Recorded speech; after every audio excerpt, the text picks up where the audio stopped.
Hi everyone, I'm making this video as update to my bike build I did in December last year with parts from AliExpress. And one of the major parts was the frame from Hygge Model S frame. And I'm happy to say that 10 months later and 1,500 kilometers, I haven't experienced any major issues with the whole build and the frame itself. Now, initially, I was worried about the frame because if you have watched my initial video, uh, the frame itself was not perfectly finished inside. There was a bit of wrinkles, epoxy residue, sharp edges, which kind of didn't put 100% confidence in me regarding this frame. Uh, but it doesn't seem to affect the frame at all. Frame have performed perfectly well, and as I said, I didn't experience any problems. Build itself is very comfortable. Bike feels fast and responsive, and very planted. So I never felt unsafe riding this bike at normal speeds or even high speeds on descents. Now that being said, I stayed in contact with factory through AliExpress, discussing all these points, and they informed me a few months back, that they have a new frame, exactly same frame but built with DPS technology that seems to resolve all the problems that I have faced. Now, I did follow other people who built the same frame, and they have reported seat tube slipping. I honestly didn't experience that.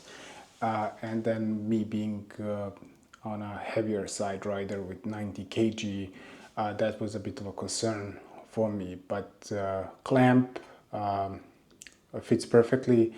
It kind of digs in slightly into the paint of a seat post, and it didn't move. I did use carbon paste when I was assembling this, so maybe that helped. I tightened this on 5 Newton meters, and I said no problems at all. Now the second point of concern that was shared with other people who use the same frame, and I think a few questions that also came to me from other people, was the handlebar and the headset, overall the steering part. Now, there were 3 points of concern.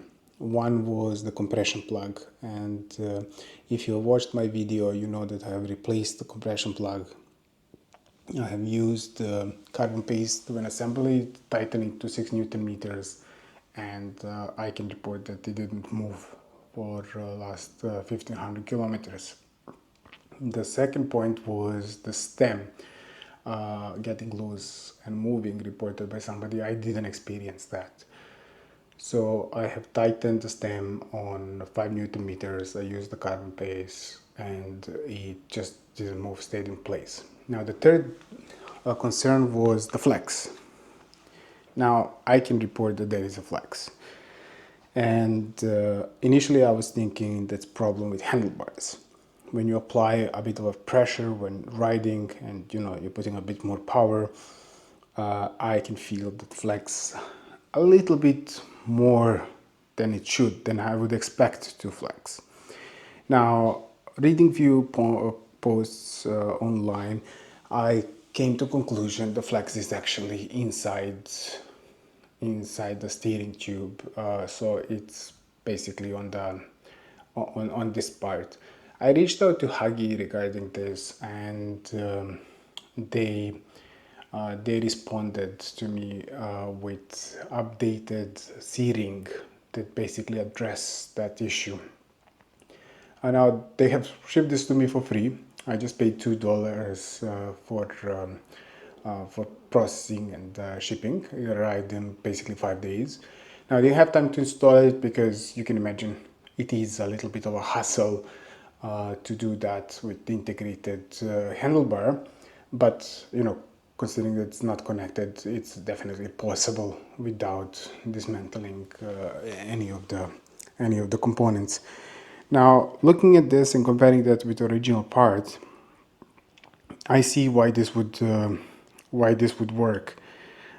First, I think it would fit. It's gonna fit better in the headset bearing. The second thing is these pieces are extending longer into around the fork tube, and I think this may help or should help preventing a flex. So I'll test this, and I'm gonna report back. Now, conclusion is it is a decent frame for money.